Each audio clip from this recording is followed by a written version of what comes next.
What's up, YouTube world? It's your boy JDUB, the #1 YouTube commenter, and I'm back with another video on my channel. It's JDUB. Now today, we're gonna be diving into The Shy, and this is season 4, episode 7, The Black Messiah. And for those who are new to my channel, because I'm getting a lot of new subscribers and I'm very thankful and grateful for that, I just want to explain real quick of what I do here. For my reviews, I pretty much go speak on topics that, that kind of caught my eye or something I felt like I needed to say something about. And it's not going to be like done by scene. And there's some things that I'm going to miss, like that happens in episodes. But that's what we do here. We say what we say, and I'm gonna speak on what I'm thinking and what I'm feeling. And if I miss something or something you want to include, feel free to put that down in the comments, and we definitely gonna comment together, because I mean that's what I enjoy. I feed off of that commenting energy. It's just like a big group discussion, and we get together and say how we feel, say what we say, and just bounce ideas and share perspectives and learn and just have a good time doing so. And just do it freely, because I know sometimes people feel maybe I don't know if to use the word, but let's use it anyway, intimidated by like having an unpopular opinion. Here on this channel, we say what we say, so feel free to say however you feel, whether you're disagreeing with me directly or it's an unpopular opinion. I want to hear it, I want to see it, and we can talk about it and just share ideas.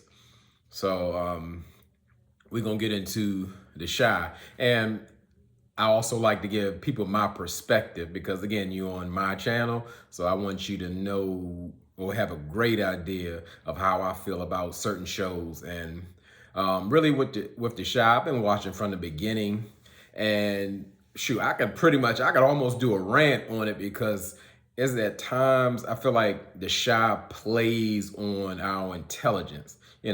Everybody doesn't feel that way, but I'm definitely one of those people, because I feel like they comfortably leave out important details, scenes, characters, skip over things, and that's kind of insulting. I know I can't control the narrative or the storyline, but don't treat me like I don't have common sense, because sometimes that's how I feel. I'm certainly rooting for this show, and part of me just wants it to kind of go back or follow some of the same formula that kind of won over all the viewers, because that formula really works. I miss a lot of the old characters and just the way things were. So now it's almost kind of getting unrealistic. And I mean, even with this episode, like I faithfully watch it. I'm glad to see it coming on, but just like this episode, I probably like maybe 3 parts of it, because I just feel like it plays on the intelligence. It gets really unrealistic, but I'm not gonna stop watching. I'm gonna hang on there as long as I can, because I want it to work. I want it to be great. So we started out, well, actually last episode, we left with Keisha telling Nina, her mother, that, hey, I want my baby back. And pretty much a lot of people predicted that was going to happen, because she's still around and she's connecting with Octavia, which is played by Tabitha Brown, who is the, I guess, the adoptive mother of Keisha's baby boy. And in this episode, we pick right up, and what do we see? Keisha got her baby back. But I guess the problem I had with that is, like, she just got her baby back and that was it. She just told Octavia, I want my baby back. And she got it like that. I mean, we needed to see that scene. That scene probably could have been half the episode of, was it really difficult for Octavia? How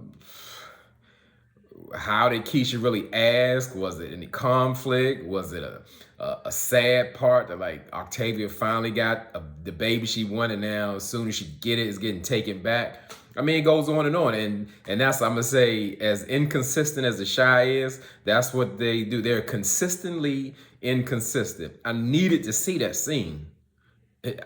I mean, whichever way it went, you just can't leave that out. She got her baby back and Octavia's out of the picture, and it was just like that, like she borrowed some shoes or something.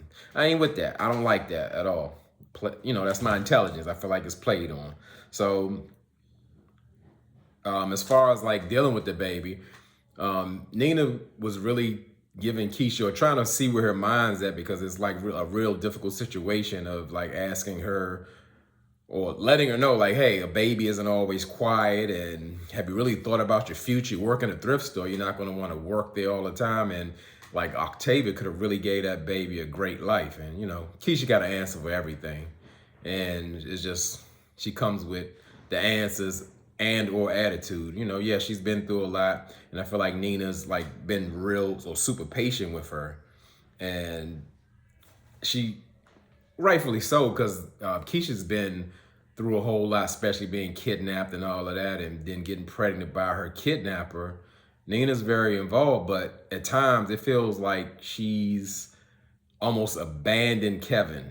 Like she's left him out of the picture. He's left alone to self-govern, to do whatever he wants. And at this point, for people like at this critical age, or how she pointed out, she should know at this critical age, Kevin can make some serious mistakes that can affect the rest of his life. And he needs some guidance. He needs some structure, but it's like Kevin's on his own, because and not only Keisha's been through a lot, Kevin's been through a whole lot. It's just different scenarios or situations. But it should no way he shouldn't be on somebody's therapy couch, and I just don't understand it. So as I say, like with any and everything, nothing's the same anymore. Like even my man Dudah's like vicious, like he don't play with nobody. And like Trig even talking like real slick, or almost like he's his buddy. I know Trig, like Dudah needs Trig to do certain things, but like you just don't play with Dudah like that. And he's still talking crazy, and it's like, who is this guy? This ain't Dudah. And like every scene or every subject, you can go like, there's always a missing part. So like Dudah isn't going to address that Brandon's mother shot him. Like we not going to talk about it, or we need some get back, or we need to find the family, or something. But we forgot it. He ain't upset. He ain't angry. He didn't forgive her. What happened? Where is his mind at? That's important. I need to know that. And as I said, this show just leaves question after question after question, because Dudah is just known for not to be played with. Like, you cross him, he not gonna play with you. He's a snake. You don't want to. But you know what? I hate that term, that he's a snake. Why? Just something for personally me. I'm a actual snake owner. That's like my favorite pets in the world, and because they get a bad name, and snakes, depending on what kind of lifestyle you live, can be like an incredible pet for people. But I don't think my channel can handle like all that information or dealing with that, because people have been told, or it's been burnt in your mind that snakes are like the worst things, and they're so vicious, they're so mean, and so it's absolutely not like that. But enough about my pets. Maybe one day in the channel we could kind of ease into it, because as I say, I change people's perspectives on that, and not that I'm really trying to, but I just like to show people that even with my perspective, hey, a snake ain't what you think it is, and it's been proven. But anyway, forget enough about my pets. We're gonna go into about I guess Trig now is on that that campaign trail, where he's trying to get with the with Imani in like cleaning up. They keep calling it trap house, and I can't get with that trap house. Trap house is usually a term of something like a drug house or something like that, but that's more of a brothel, or a prostitution house that the guy Nuck has, and he keeps girls captive. I don't know how he get them, but you can tell they're not there by their free will. You just really tell the way he handles that. So at this point, Dudah is personally evicting Nuck from his house, and Nuck like, this is my house or whatever. And then they got the boy Big Mike enforcing it, letting them know, Dudah say you got to get out. It's even if it's your house. So Nuck is evicted, and he got to be out by tomorrow, and he's going with it. And something he said to Nuck that I really didn't understand. He was, he said, you got to get out, and that girl's blood is on your hands. I don't know if that means I don't know if Nuck got to take responsibility for him, or he was just like hitting him with a guilt trip, saying like, you killed that girl innocently, and that's why all this is happening. But so, if any of y'all got any ideas about that, drop it down in the comments and let me see something, because I need some help with that one, because I really didn't understand that. And it was a really like an odd situation. Like, yeah, Nuck got out and he got out immediately the next day, but something was like really weird. I know Nuck cared nothing about those girls, because they like property and he do what he want and he use them like for the sex trade. But he left the girls in the vacant house, and some of them was actually locked in the room together, like padlock. I'm like, you can tell it's an older style home. It's like ain't no bathrooms in there or nothing like that. Like, so, and did Nuck know when somebody was coming to, take possession of the house? He just left all them girls in there with nothing and just in the house. And I was like, that was like kind of weird. So Amani and Trigg showed up and they trying to, wrap their brain around how they gonna deal with all these abandoned girls, from the sex trade. So then we went to Jada, and it showed her, like, I guess she's struggling with that cancer situation, and she actually made a choice to cut her hair, of course, because that's like a big factor in people who have cancer and they have chemo treatment, they end up losing their hair. So she just, I guess, decided just like, get one of these on there, and she did. I guess personally, I'm not a big fan of that. I'm like on Mike Epps' side. The lady cut all her hair off. She remind you of your buddy Tyrone. And I ain't with all that. But anyway, actually, Jada actually looked really good with that bald head. I was shocked. I was like, well, okay. All right, that wasn't such a bad move. That was good. That's no disrespect to anybody dealing with cancer, because I know that's a tough and hard decision. It's something to deal with. As we see, even from put a ring on it, Eric don't want to lose his hair. So can you imagine a woman have to shave her head or cut her hair off? That's a tough decision. I couldn't even imagine, like, how women who really have to go through that. Shout out to all the people dealing with, all the cancer survivors, people dealing with it. So we see Nina, she's getting ready for, like, we can't call it that because Keisha won't call it that, but it's a baby showers, because people coming over to, bring gifts and all that. And to me, like, Nina has turned into the new Emmett. She's just walking around in a daze and a haze, and she's so unapproachable, like, by Dre. She don't want to be touched by Dre because she's like guilty, because she was dealing with the brat because she thought that Dre was cheating with Jada, and now she's like feeling so guilty she can't even function in life. And that's just, she got that Emmett spirit on her. And as we see, it's only one way to get rid of it. You gotta confess. You gotta do it. So that's the only way you're gonna get it off you. And so the crazy thing is, when Tiff and Emmett came over, Emmett could like kind of see that she was dealing with kind of the same situation. The way he was describing it sounded like he already knew, and that made Nina like real paranoid, like, who told you that? What do you know, and all of that. And it was like a very unlikely kind of conversation. They almost became buddies and sitting down there drinking vodka and orange juice or whatever, because she dealing with that pain and dealing with that guilt. Again, it could happen, but it just seems so unrealistic, especially like everybody's in the house, but it's quiet and they have time to have a long conversation about this, like it's, some kind of soul searching conversation. And then Dre actually walking in like, what? Like, y'all looking guilty.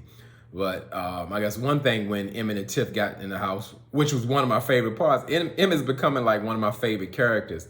Emmett was asking Keisha, he was like, yeah, so, you named your baby boy? Yeah, what you gonna name him? And she's like, well, y'all got any ideas? He was like, Quavo. And I died laughing.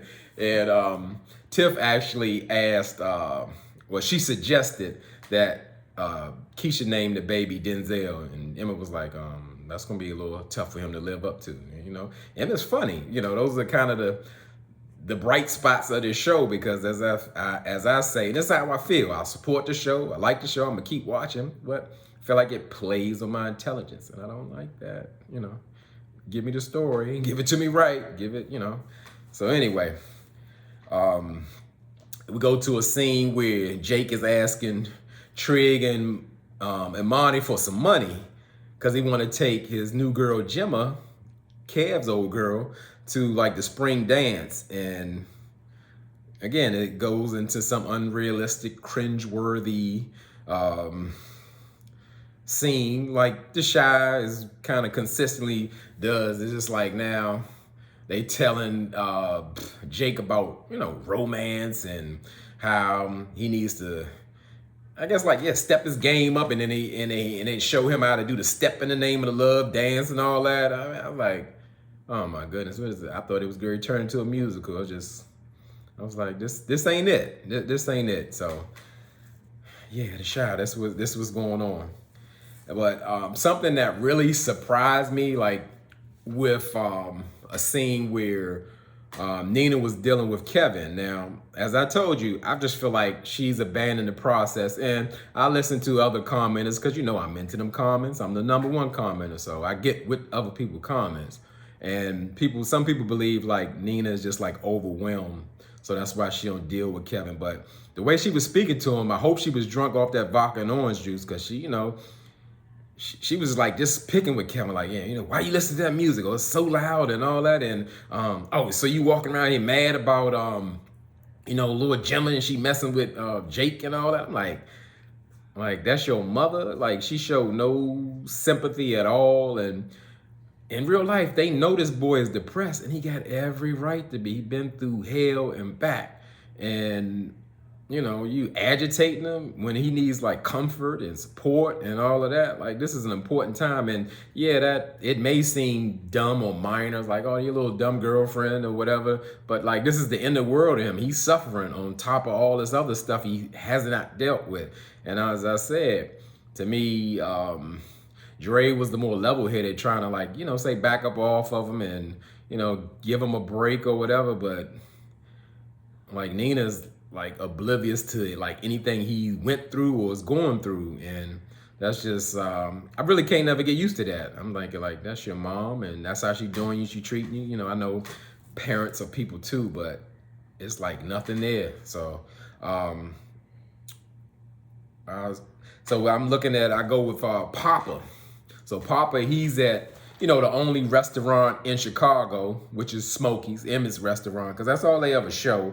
And he's on a mission to get Maisha back. He's in there cutting, you know, pictures out of the magazine when she did a little magazine spread or whatever, and trying to put something together. And he had happened to be talking to Jake, you know, about things he should be doing, like for Gemma, and just giving him little tips and stuff like that. And it was like really insightful, because as I said, I was joking before, I was like, the way Papa be talking, even though he don't have a woman no more, he be on like some grown man stuff, and they, you know, they be having grown relationships. I mean, like, what, they like 14, 15 years old.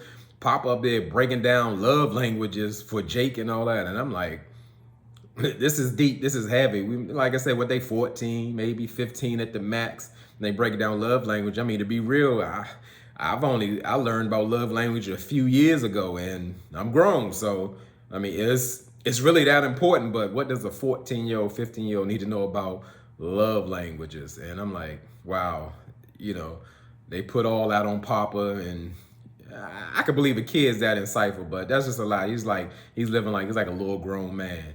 But at the same time, you know, every situation, I told you, I got questions. I could have went down I could like do a rant on him. Where's Papa's father? He just disappeared. Why haven't we ever seen Papa's mother? You know, she's living in the home. I don't get it. So, you know, we could do that all day.